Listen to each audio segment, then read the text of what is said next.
It's the most wonderful time of the year. I'm talking about Halloween, of course. It's my personal favorite holiday, so I figured it'd be fun to sketch up some Halloween-inspired creatures for today's video. So let's get to it.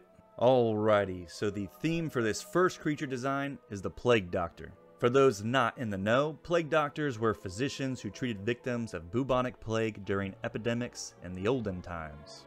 They are incredibly recognizable due to their creepy-looking bird masks that they would sometimes wear. And of course, it has inspired many different forms of media to have their own versions of these docs, and it's always a solid choice as a Halloween costume when you go trick-or-treating and take all that candy in the bowl that the neighbors left out unmanned. I may have been guilty of that once when I was a kid, but you can't prove it in court though, you got no evidence. Anyways, for this creature, I wanted to fuse that Plague Doctor theme with a really bizarre looking dinosaur known as the Toxicheirus. I felt like it would work well since it's got a lot of those avian looking traits which would blend in pretty seamlessly with the whole creepy beaked mask aesthetic. These large bipedal animals are swamp dwellers and roam throughout the murky waters. They are reclusive creatures and often hard to find since they blend in well with the environment and usually move throughout the waters with half of their bodies submerged the majority of the time. You'll also see that I spiced up the claws a little bit on the feet and gave it some raptor-like sickle claws for talons.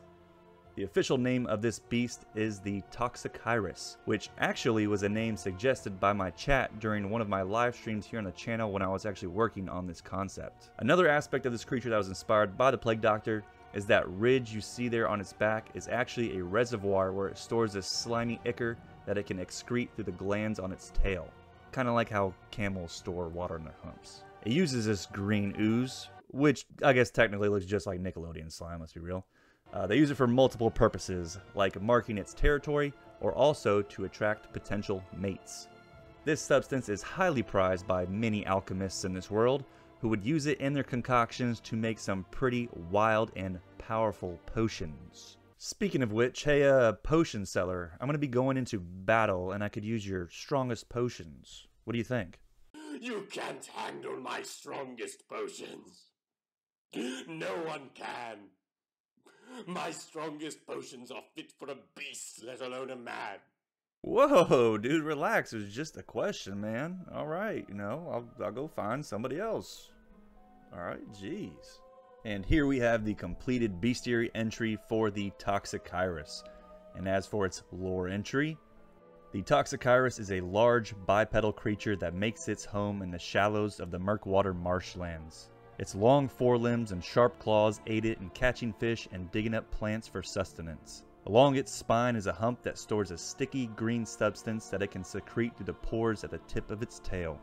This viscous slime is utilized by the Toxicheirus in numerous ways, such as marking its territory or attracting mates. Alchemists use this substance to concoct many powerful potions with varying properties, both beneficial and deadly. Now let's go ahead and flip the page to check out some more tidbits on this Plague Doctor Dino. And that's one creature down, so let's go ahead and move on to monster number 2. So, you can't have a Halloween themed video and not incorporate the most iconic symbol of the holiday, the pumpkin. I wanted to come up with some sort of creature that could camouflage itself in a pumpkin patch, and the first two animals that came to mind were a tortoise with a pumpkin-like shell, or a toad that I could literally draw as a pumpkin with a mouth and legs, basically. I really like the toad idea, so that's what I went with here. I try to make sure to have the shape be a pretty good blend of both the toad and the pumpkin, and since pumpkins can sometimes be covered in those wart-like bumps, it worked perfectly with the wart-covered skin of toads. I also gave its long tongue a vine-like appearance with some little thorns. I figured it could just be a little extra detail to enhance the merging of both animal and plant here. Plus it just makes it look a little bit more intimidating, I think. In terms of their behavior, they obviously disguise themselves amongst pumpkin patches, waiting for small rodents or other pests to wander near so they can swallow them up. And for this reason, the pumpkin farmers welcome these bulbous toads to help protect their crops. But I wouldn't recommend letting the house cat near them. Now you may be asking yourself, well, people eat pumpkins and people eat frogs, so... And listen, if you want to fry up some pumpkin toad legs, or make some pumpkin toad soup, or pumpkin toad pie, or maybe even a pumpkin toad spice latte, go for it. In fact, for those of you who are little chefs out there, How about you come up with some recipes and put the ingredients and cooking directions in the comments below, and maybe I'll take one of your recipes and draw a sketch of the food dish you come up with and include it in my upcoming bestiary ebook that all these creature concepts will be a part of. And while we're on the topic of coming up with some creative concepts, let's take a minute to check out the sponsor of today's creature design video. Skillshare is the largest online learning community for creatives with thousands of classes led by industry experts across all sorts of categories, including illustration, design, freelance, and so much more.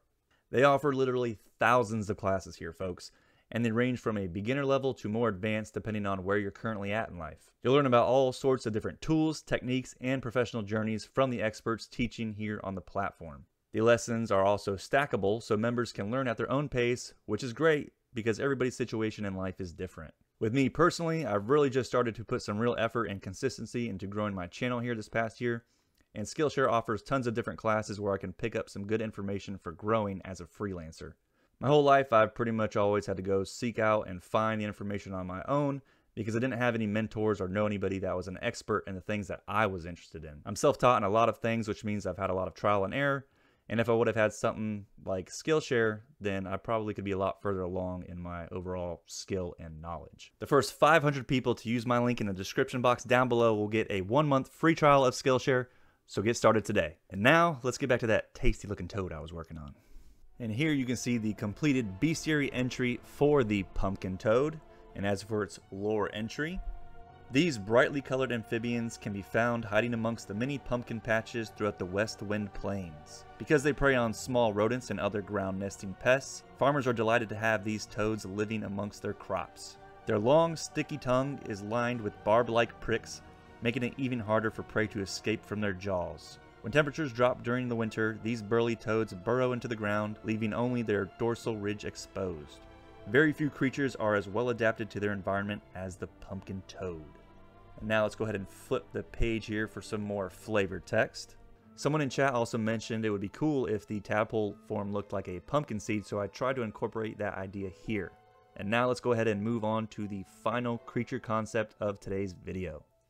So while the first two creatures were a little more unique, I felt like I had to get in one of those classic archetypal monsters. And I love me a cool looking werewolf, so that's what I'm drawing up here. There have been thousands of different iterations of these beasts across so many different mythologies and franchises, some of which are way cooler than others. And since we're on that topic, what franchise has the best werewolf design in your opinion? For me, I'd say without a doubt, by far, the best interpretation of these beasts was in Twilight. Psych! Van Helsing all day, every day, baby, alright? I think in general that movie hits on all the right levels with their monster designs. Like, for real dude, when Van Helsing transforms into the werewolf and fights Dracula, whose design was also top notch by the way, you know, we hardly ever get cool movies like that anymore, dude. Like, the 90s to 2010 era of action-adventure films was just the peak, dude, I'm telling you. But anyways, let's chat about my werewolf now. As you have noticed, there are some areas on its body where there is no fur and it looks like this exposed muscle tissue. I did that for a couple reasons. Reason number one, I wanted to think of a way I could incorporate red into its design, because black and red is my favorite color combination. Another reason was because I didn't want it to just be completely generic looking, you know, like every other werewolf. And the third reason is physiologically based. So when the werewolf becomes enraged, its muscles course with dark energies and they swell up, and homeboy basically just goes full on Hulk mode. If any of you are familiar with Monster Hunter, think of the giant pickle Devil Joe swelling up when it becomes enraged. I thought that would be a cool little addition to add to my werewolf. Now, the way lycanthropy works in this world that I've been building here on the channel is that it's a disease rather than like a curse. So when someone gets bit, they become infected, but there are two different conditions, type 1 and type 2. So type 1 is your typical thing where if the person is exposed to moonlight, they will undergo the transformation but eventually revert back to human as the morning comes. Type 2, however, is permanent. The infected individual loses all aspects of their humanity and therefore becomes a different species altogether. Also, type 1 lycanthropy can be passed down genetically, so if you got infected, you might not want to be popping out any kids. Just saying.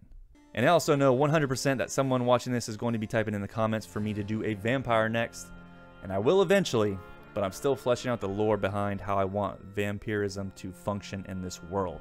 So there's my acknowledgement to y'all that I know I can't have werewolves in this world without vampires as well. Be patient, my young Padawans. All good things in due time. So here we have the completed piece for the werewolf. I know it's kind of basic, but I love how this one turned out. And as for its lore entry here, while there are many theories as to where the disease known as lycanthropy originated, what cannot be debated is the fear it strikes into the hearts of many men. There are two separate conditions of lycanthropy. Type 1 causes a person to only endure the painful transformation when exposed to moonlight, while Type 2 is a permanent transition with no known cure. The werewolf is a blood-crazed beast with enhanced abilities that make it a truly terrifying foe.